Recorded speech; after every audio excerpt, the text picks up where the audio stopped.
Just one thing before we get started with our distinguished guest.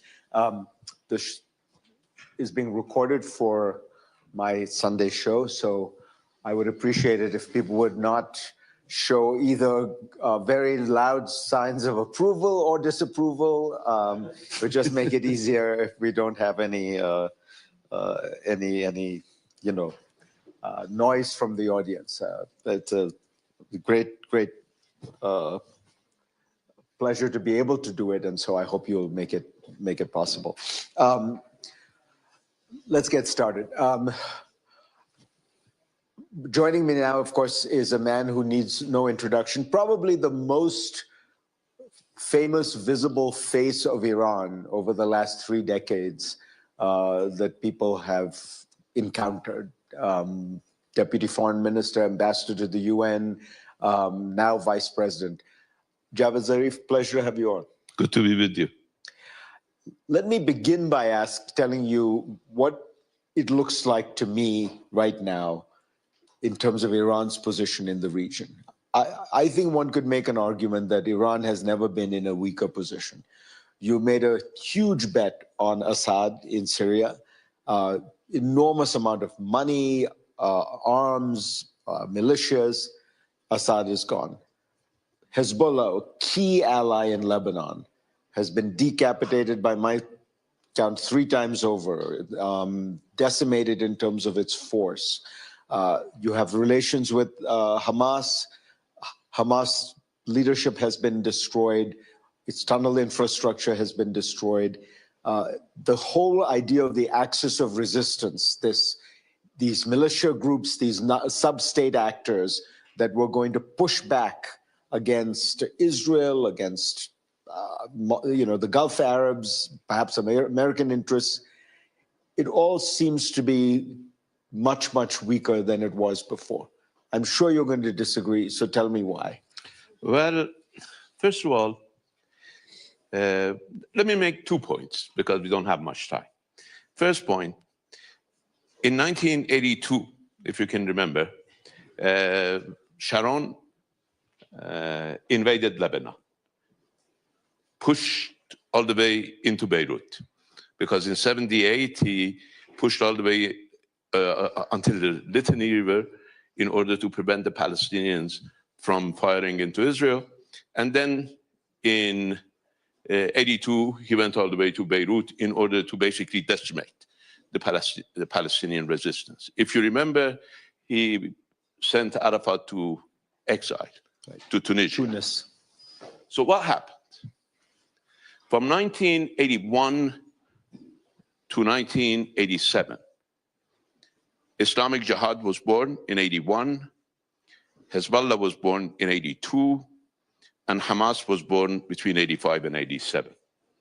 So I wouldn't suggest anybody to start rejoicing over destroying Hamas, Hezbollah, or the Palestinian resistance, or to cutting Iran's arms, because the resistance will stay as long as the occupation stays, as long as repression stays. Resistance to Israel, to Israeli occupation, to apartheid, to genocide, existed before the Iranian Revolution. It came to being reinforced exactly at a time when Israel and Sharon believed that they had wiped out the resistance. I think right now, as you look at Gaza, Hamas is still there. Netanyahu did not achieve his goal of destroying Hamas. Hamas is still there. Israel had to come to a ceasefire, temporary. I hope it will be permanent, for the sake of 50,000 people who were massacred, genocide by Israel, so that there won't be another 50,000. But resistance is not dead. I can tell you that the wishes for the resistance to go away has been based on a misrepresentation, a framing by Israel, that this is not an Israeli-Palestinian issue, but an Israeli-Iranian issue. That's number one.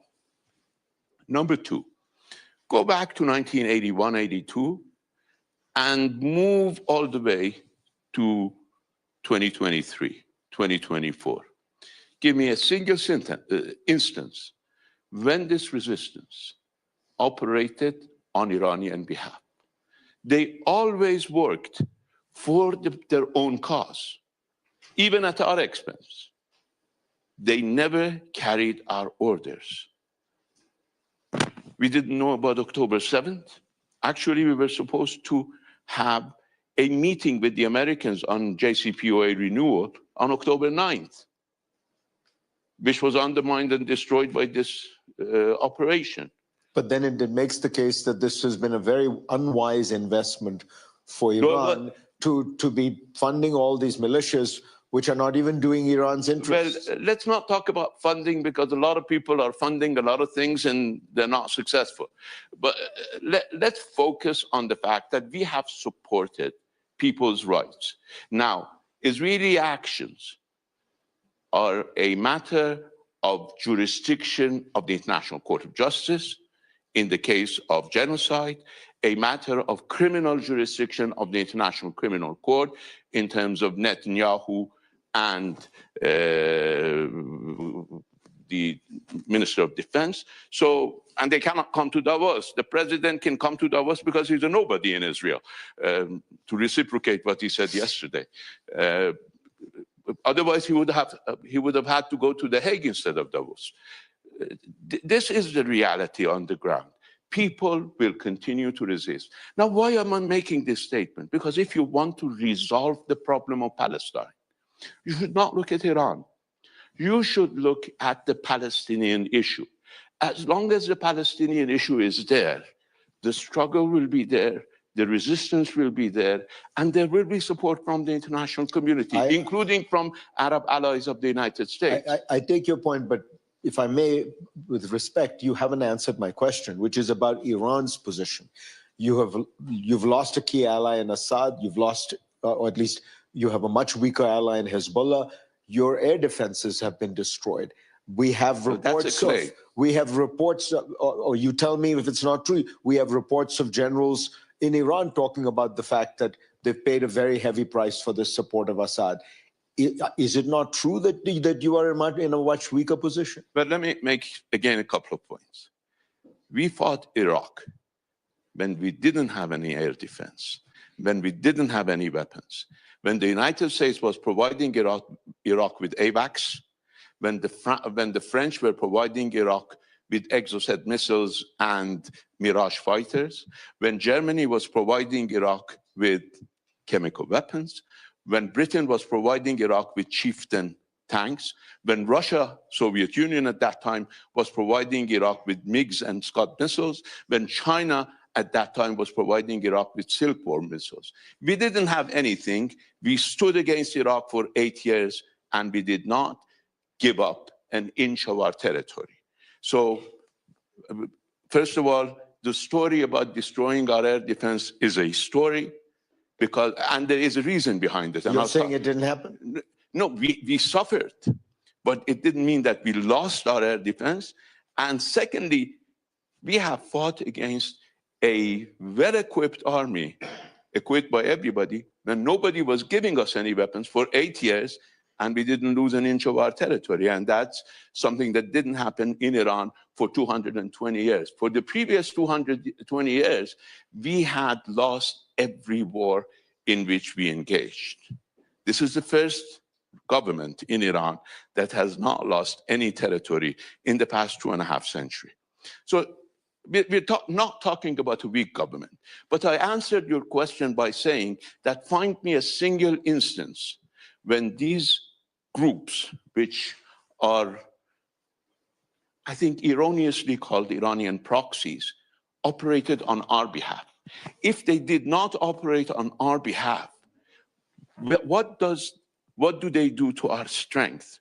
Now, you can tell me that we worked on their behalf diplomatically and that gave us strength, but we never tried to cash our investment in the region. You now tell me that this was a foolish investment. I believe that you and I belong to a school of thought in social science which does not believe in only material power. We, both of us, believe in ideational power. The fact that Iran can, in fact, move people in the streets in many parts of the world gives us power, with or without Hezbollah. But let me ask you about that. We still possess that power. We can still move people, inspire people, as we did in the beginning of the revolution. Now, it may not be as good as it was because we have our own failures domestically and we need to work on them. Now, let me tell you what I wrote in Foreign Affairs, and you've read it. Now for us is the time to move forward. We have been looking at our surrounding as a threat because of our history. Now, we have proven time and again that we will not be an easy food to swallow, because we used to be. I mean, the Brits, the Russians took over Iran, imposed on us a famine after the Second World War. Nobody thinks of Iran as such an easy place to carry out their whims. So we can move forward. So let's talk about forward based on opportunity rather than based on threats. So, but let's talk about that. Let me start by asking. U.S. intelligence says Iran is weeks, sometimes they say days away from the breakout capacity to build a nuclear weapon. Is that true, and will you? Well, had we wanted to build a nuclear weapon, we could have done it a long time ago. But a program to build nuclear weapons is not going to be like our program. You build nuclear weapons in hidden laboratories that are not subject to international inspections. By the way, people who are worried about our nuclear program, like the Israelis, they say we are days away from a nuclear weapon. So why didn't they welcome JCPOA? JCPOA, in the worst analysis, would have kept Iran away from nuclear weapons for at least 15 years. So people who are saying that Iran will have, I mean, Netanyahu has been saying from 1994, 96, that Iran will have a nuclear weapon in 6 months. Now we're about what, 30 years later, and we still are a couple of days away from nuclear weapons. This is what we call in our jargon, securitization, not security. Iran is not a security threat. Some people want to frame Iran as a security threat. Iranophobia, Islamophobia are tools to carry out programs like the genocide in Gaza, always saying that we're doing this against Iran, but you're doing it against children in Gaza. Let me ask you about the Foreign Affairs article you wrote. You talked about how under Trump, there may be an opportunity for a deal with Iran. I was surprised by that because Trump is, after all, the person who pulled out of the Iran nuclear deal, the JCPOA. Why do you think that the guy who pulled out of the Iran nuclear deal and reimposed American sanctions on Iran and said, I want maximum pressure on Iran, why is there an opportunity? Well, there's always hope that people will choose rationality. But in order to be more serious, let me give you a chronology. John Bolton went to Paris in February of 2017. At this point, he's Trump's national security advisor? No. February, he wrote an article in, I think, late 2016, giving a blueprint for Trump to get out of JCPOA. In February of 2017, he went to Paris, spoke to this gathering of MEK. I think his tax return shows that he received $40,000 for it. They tell me that he lied on his tax sheet, so he may have received... This is a group that advocates the overthrow removal of the Iranian government, was on the terrorist list of the United States for some time. Now, he said in that speech that we will celebrate next time this year in Tehran. He was appointed National Security Advisor in April. Pompeo was confirmed as Secretary of State on April 26th. He went to Israel on April 28th and asked Netanyahu to put out that show about the documents that they had uncovered from Iran. Trump pulled out of JCPOA on May 8th. You look at this sequence of events. And I have reason from what I heard from leaders of other countries, that they had convinced Trump of two things. One, Iran was crumbling, and a sudden withdrawal from JCPOA would be the last nail on Iran's coffin. Second, that with these documents, forged documents that Netanyahu is showing, there would be an international support for the United States to withdraw from JCPOA. Both extremely wrong assumptions of Trump's advisors, not Trump himself.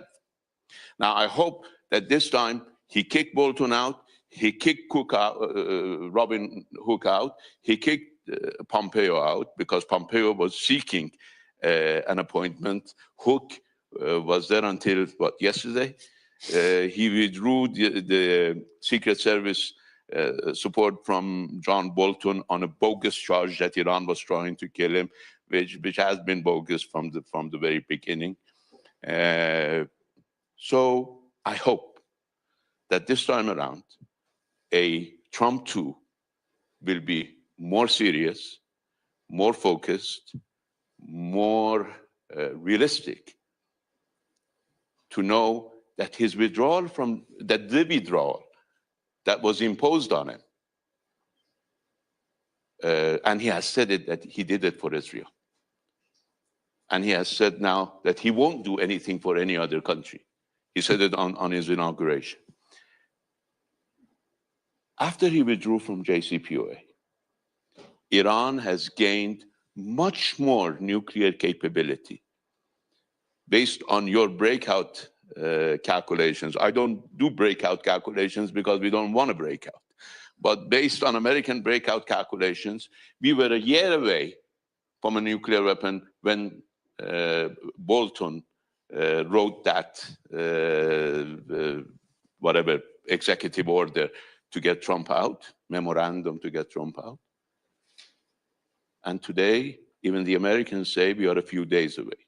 So in terms of being able to dissuade Iran, it has failed. Now, it has imposed heavy economic cost on the Iranian people. Of course, the Iranian government is suffering, but the Iranian people and the most vulnerable groups in Iran are suffering the most. There are people in Washington who talk about a new deal, a new Iran nuclear deal, but one that would also include a pledge by Iran not to continue supporting proxies or groups. We never had proxies. All right, not supporting groups like Hamas, Hezbollah, and etc. Would Iran consider such a deal? You see, the United States was always insisting that we should have a regional deal. Now we have a regional deal. We have good relations with Saudi Arabia. We have good relations with the United Arab Emirates. I have proposed in an article I recently wrote in Economist after my foreign affairs article that we should have a new arrangement in this region. I call it Mawadda, Muslim West Asia Dialogue Association, MWADA, which is the acronym will be Mawadda, and Mawadda in Arabic means amity. So, and the title in Economist was amity instead of enmity. Let's do that. So we're there. And you say our arms are cut off. So why do they worry about them? If Iran doesn't have any strength in the region, if Iran's arms... No, but then a pledge not to help them rebuild would be... Would you consider that? The problem is that's the wrong address. The address for the resistance in the region is in Tel Aviv, is in Israeli occupation, genocide, apartheid, and violation of Palestinian rights. The address is not in Tehran. The United States and Israel for the next 50 years can push Iran, that will not resolve the Palestinian issue. They want to resolve the Palestinian issue. The only solution, and I think everybody who has spoken here in Davos 2025, probably with the exception of the gentleman you interviewed yesterday, have insisted that the only solution is a viable Palestinian state. Unless that solution is reached, there'll be more resistance, there'll be more groups, with or without Iran's help. Iran has always supported struggle of people for their human rights, for their right to self-determination, and will continue to support that. But that's not the cause. There has to be a struggle before you can support it. Your support does not create the struggle. There is a struggle. There is a resistance caused by the fact that there is an occupation, aggression, violation of human rights. Let me ask you about something going on in Iran with regard to human rights. I was in Saudi Arabia a few times in the last year, and Saudi women came to me and said they were very proud that now in Saudi Arabia, women had far more rights than in Iran. This president, the new president, has come in and said he was going to make it possible for women to wear whatever they wanted. They did not have to wear the scarves. The morality police would be prevented from what I regard as the harassment of women. Doesn't seem to have happened yet. Well, will it? Well, you see, I'm proud to have had a role in the formation of Iranian cabinet, and we have 4 women in our cabinet at the cabinet level. Can they attend the cabinet meetings with their hair uncovered? Well, they choose not to, because is that a choice? They believe in the law of the country. Now, if you go to the streets of Tehran, you see that there are women who are not covering their hair.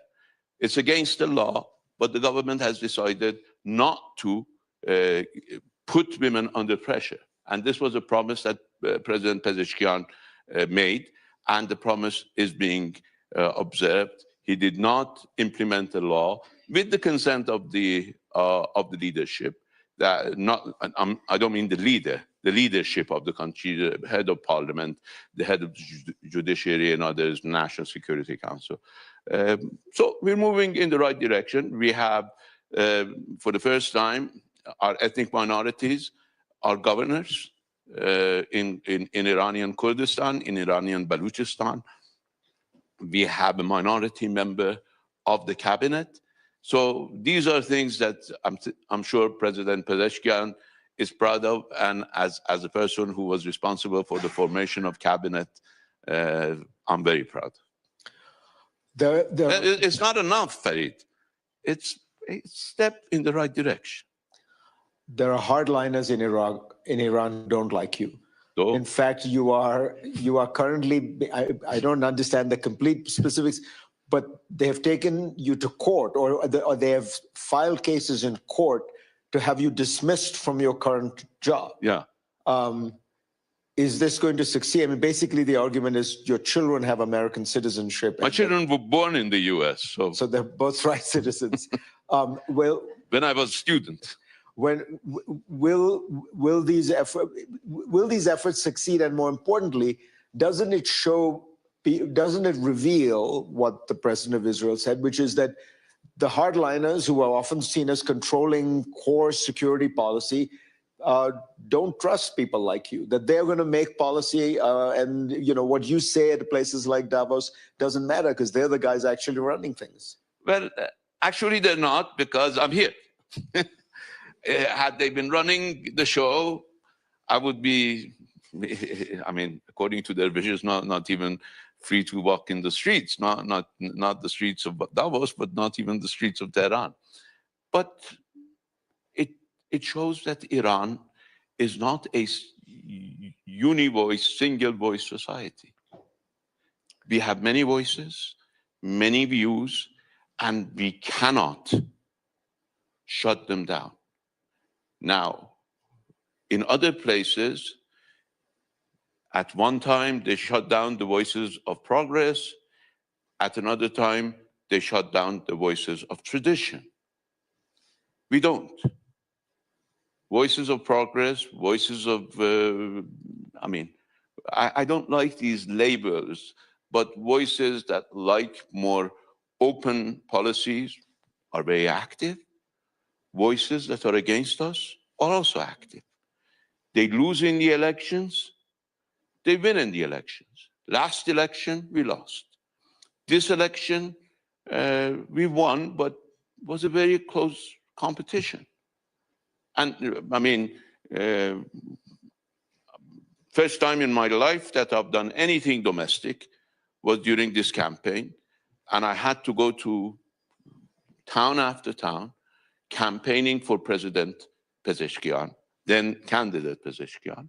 And I know for a fact, I've sensed it with all my being that this was a tough race.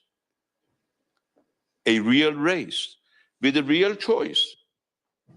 It would have been much different under Pezeshkian's competitor, under his rival or whatever in the election. If today, instead of President Pezeshkian, you had President Jalili, you might have had a major war going on in the region. So there is plurality in Iran. There are differences of views in Iran. I respect these different views.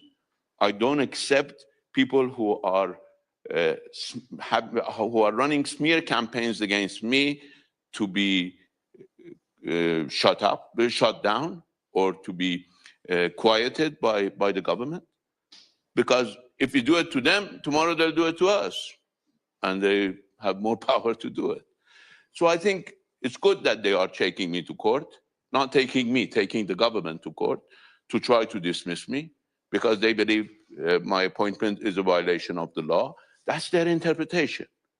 We have a different interpretation. And if the case goes to the court, if the court decides that it has jurisdiction to hear it, the government will present its argument. If the court decides that I should go, I'll go. It won't be the end of the world. I'll start teaching again. I've done it. This is my third what is it? Coming back from the dead. Reincarnation. Reincarnation. I was sent back home after I was Iran's ambassador to the UN. I went home and stayed in the university for 6 years. Then I was sort of reincarnated as foreign minister. And then after my term as foreign minister ended, I went to the university and I had 3 wonderful years writing 2 books. And now I'm back. I can go back to university or have a retirement. It's time. Mr. Vice President, pleasure to have you on. Good to see you, Farid, again.